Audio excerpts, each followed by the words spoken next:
Police in Hollywood, Florida searched for 3 suspects after a Memorial Day shooting at a beach wounded at least 9 people, including a 1-year-old.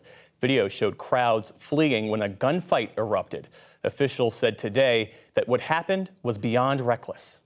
It's something that's certainly not ordinary to be carrying a weapon here on Hollywood Beach. When you do something like this in broad daylight with CCTV cameras up and down our Broadwalk, you will be identified and you will be caught and brought to justice.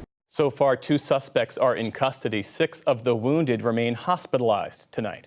A federal trial began today in Pittsburgh in the deadliest anti-Semitic attack in U.S. history. In an opening statement, a defense lawyer admitted her client is guilty. Robert Bowers is accused of opening fire at the Tree of Life Synagogue in 2018, killing 11 worshipers. The defense is expected to focus on trying to prevent a death sentence.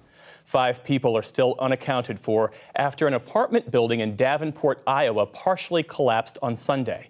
Officials say 2 people could be buried in the rubble. Last night, video showed a woman being rescued more than 24 hours after the 6-story building crumbled. It prompted calls to delay demolition, but officials warned that waiting is risky too. It's the opinion of the structural engineer that any additional search operations in the area of that pile of debris should be avoided due to potential collapse. We are currently evaluating the risk assessment of where we can go back into that building to do this other search.